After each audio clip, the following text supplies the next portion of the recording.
Hatreto aloha zany dia araka ny fantatsika ilay note suspensive tamin'ny 2010 ariva dia mandrara tanteraka ny fanondranana, ny fikapana na ny fivarotana izany hazo sarobidy izany. Tsy mbola misy zany ankehitriny firesahana an'io, mbola mandeha ny fifandraharahana amin'ny CITES ary omaly ny tenako sy ny ekipan'ny organe de gestion CITES Madagascar dia ny fampiresaka mivatana tamin'ny secrétaire général ny CITES. Araka ny fantatsika dia nisy ny engagement nataon'ny Madagascar alohan'ny ahafahantsika mivarotra an'izany hazo sarobidy izany dia mila mazava aloha ny plan d'utilisation zany hoe inona no ataontsika an'ireo hazo ireo.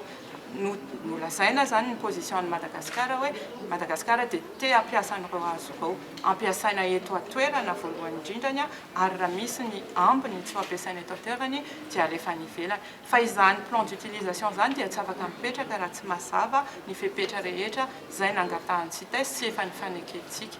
Zany hoe tiako marihana fa hatreto aloha nanomboka tamin'ny janoary 2024 arivo dia tsy nisy zany hazo na iray aza hazo sarobidy enregistré-ny CITES hoe nivoaka avy teto Madagasikara. Ary izay zany no faniriana sy mahatonga ny ministère-ny tontolo iainana manohy ilay campagne tolérance zéro ny mbola hipetrahana izay hoe rehefa mbola tsy vitantsika aloha ny fametrahana an'ilay paikady plan d'utilisation sy ilay business plan andrasan'ny CITES dia mbola tsy mahazo mihetsika mihitsy io. Baiko ny filoham-pirenena mihitsy izay tanterahan'ny ministère-ny tontolo iainana ary mahatonga anay ho tena hentitra amin'ny fampanarahan-dalàna. Mety mahatsikaritra ianareo fa nanomboka tamin'ny enim-bolana lasa izay dia maro ireo olona izay nalefa eny amin'ny fitsarana rehefa nigadra mihitsy ny tao anatin'io resaka io. Tsy hentitra tanteraka ny fitondram-panjakana amin'ny resaka hazo sarobidy izay ao anatin'izay CITES izay. Telo moa izy ireo dia ny palissandre, ny bois de rose ary ny eden.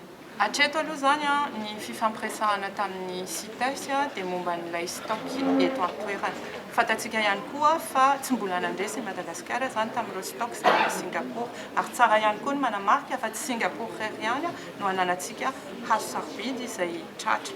Iny dia dingana faharoa izay atao rehefa vita ny dingana voalohany ary miankina ihany koa amin'izay safidin'ny fitondram-panjakana hoe tena andeha hatramin'ny farany ve amin'ny fitakiana sy ny famerenana an'ireo hazo ireo akaty Madagasikara sy ny fivarotana azy. Izay zany dia dingana faharoa izay mbola tsy miresahana mihitsy aloha hatreto tao amin'ny CITES fa ny tao amin'ny CITES zany dia tena momba ilay tahiry izay efa eto sy voaisa.